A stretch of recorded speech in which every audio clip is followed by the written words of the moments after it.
अस्सलामुअलैकुम, कैसे हैं आप सब लोग। उम्मीद करती हूँ आप सब लोग ठीक होंगे, खैरियत से होंगे। आज मैं आप लोगों को एक न्यू रेसिपी सिखाऊंगी। आज मैं आप लोगों को रेस्टोरेंट स्टाइल पोटा कलेजी बनाना सिखाऊंगी एक नए अंदाज में। तो आप लोगों ने पूरी रेसिपी को देखना है और मुझे अपना फीडबैक ज़रूर देना है।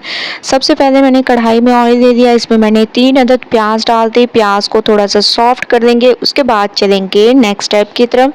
तो प्याज को मैं थोड़ा सा सॉफ्ट कर लेती हूँ, फिर लेके चलूँगी नेक्स्ट स्टेप की तरफ। प्याज हमारे सॉफ्ट हो चुके हैं। अब हम इसमें डाल देंगे अदरक लहसुन का पेस्ट। ठीक है, 1.5 चम्मच इसमें अदरक लहसुन का आप लोगों ने पेस्ट ऐड कर देने हैं और एक अच्छी सी खुशबू आने तक इसको पकाएंगे। उसके बाद चलेंगे नेक्स्ट स्टेप की तरफ। तो माशाल्लाह बहुत ही अमेजिंग अदरक लहसुन की खुशबू आने लग गई है। जैसे ही मैंने इसको मिक्स किया है, बहुत ही ज़बरदस्त खुशबू आने लग गई है अदरक लहसुन की। ठीक है, तो अब आप लोगों ने इसमें ऐड कर देने हैं टमाटर। ठीक है, अच्छी तरह से पहले आप लोगों ने चम्मच को चला देना है। इसमें मैं ऐड कर दूंगी टमाटर। 3 अदर टमाटर है मेरे पास, ये मैंने इसमें डाल दिए और इसको सॉफ्ट कर लेंगे। उसके बाद चलेंगे नेक्स्ट स्टेप की तरफ। तो टमाटरों को मैं थोड़ा सा सॉफ्ट कर लूँगी, उसके बाद लेके चलूँगी नेक्स्ट स्टेप की तरफ। टमाटर हमारे सॉफ्ट हो चुके हैं माशाल्लाह से, बहुत ही अमेजिंग तरीके से। अब हम इसमें कलेजी और पोटा ऐड कर देंगे, जिसको मैंने अच्छी तरह से वॉश कर दिया था। तो ये हम इसमें ऐड कर देंगे। ठीक है, माशाल्लाह बहुत ही अमेजिंग तरीके से मैं इसमें डाल रही हूँ। तो तमाम को इसमें डाल देंगे, उसके बाद चलेंगे नेक्स्ट स्टेप की तरफ। तो तमाम को मैंने इसमें डाल दिया। अब आप लोगों ने अच्छी तरह से इसको भूनना है जब तक कि एक अच्छी सी खुशबू ना आने लग जाए, तब तक आप लोगों ने इसको भूनना है। तो मैं इसको अच्छे तरीके से भूनती हूँ, उसके बाद लेके चलती हूँ आप लोगों को नेक्स्ट स्टेप की तरफ। तो माशाल्लाह से मैंने इसको अच्छी तरह से भुना है। आप लोग देख रहे होंगे कि कलर भी चेंज हो चुका है। अब हम इसमें कुछ मसाले ऐड कर देंगे। लाल मिर्चों का पाउडर, हल्दी पाउडर, काली मिर्चें, ज़ीरा पाउडर, धनिया पाउडर, हस्बे ज़ायका नमक, ये तमाम मसाले इसमें डाल देने हैं आप लोगों ने और इसको अच्छी तरह से मिक्स करें।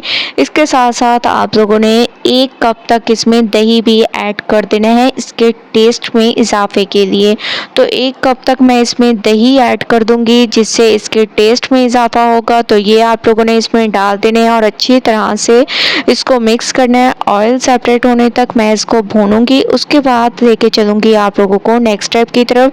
तो ऑयल सेपरेट होने तक वेट करते हैं, उसके बाद नेक्स्ट स्टेप करेंगे। माशाल्लाह से आप लोग देख रहे होंगे इसको मैंने बहुत अच्छी तरह से भून लिया। अब हम इसमें डाल देंगे पेपरिका पाउडर।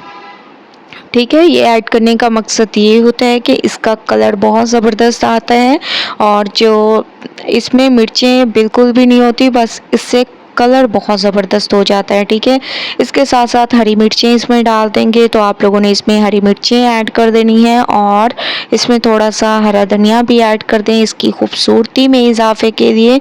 अच्छी तरह से इसको मिक्स करना है।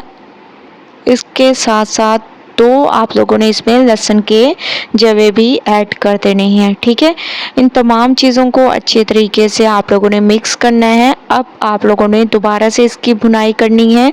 तो मैंने दोबारा से इसको भून लिया, आप लोग देख रहे हैं ऑयल सेपरेट हो चुका है माशाल्लाह बहुत ही अमेजिंग तरीके से। ये देखिए माशाल्लाह कैसे किनारों से ऑयल निकलना शुरू हो चुके हैं। ठीक है, तो मतलब हमारी जो भुनाई है वो कंप्लीट हो चुकी है। हस्बे ज़रूरत इसमें पानी ऐड कर देंगे। पानी आप लोगों ने कम ऐड करना है, तकरीबन 1/2 कप तक मैं इसमें पानी ऐड करूँगी। मैं आप लोगों को दिखा देती हूँ कि आप लोगों ने सिर्फ इतना पानी ऐड करना है, इससे ज़्यादा ऐड नहीं करना।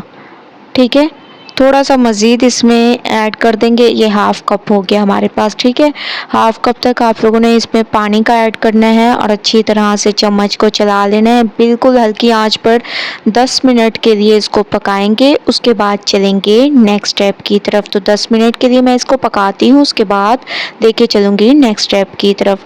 10 मिनट हो चुके हैं माशाल्लाह से, हमारे बिल्कुल तैयार हो चुकी है रेसिपी। अब हम इसमें डाल देंगे गरम मसाला। ठीक है। गरम मसाला पाउडर आप लोगों ने इसमें ऐड कर देना है, हरा धनिया इसमें डाल दें, इसके अलावा इसमें लेमन जूस डाल दें। ठीक है, एक बड़े साइज़ का लेमन ले लेना है और इसका जूस निकाल लेना है। ज़बरदस्त तरीके से मैं इसमें डाल रही हूँ, तो आप लोगों ने इसमें डाल देना है और अच्छी तरह से इसको मिक्स करना है। ठीक है, मिक्सिंग जैसे कि मैं आप लोगों को हमेशा से कहती हूँ बहुत ज़बरदस्त किया करें। 2 मिनट इसको पकने देते हैं, उसके बाद फिर मैं आप लोगों को नेक्स्ट स्टेप की तरफ लेके चलती हूँ। 2 मिनट माशाल्लाह से मैंने इसको पकने दिया। आप लोग इसकी लुक देख रहे होंगे, तो चलते हैं फाइनल लुक की तरफ। फाइनल लुक आ चुकी है माशाल्लाह से, हमारी रेसिपी बिल्कुल तैयार हो चुकी है एक नए अंदाज में। आप लोगों ने इस रेसिपी को ज़रूर ट्राई करना है और मुझे अपना फीडबैक ज़रूर देना है। रेसिपी पसंद आए लाइक करें, ज़्यादा से ज़्यादा शेयर करें। इंशाल्लाह कल न्यू रेसिपी के साथ हाजिर होंगी, तब तक के लिए अल्लाह हाफिज़।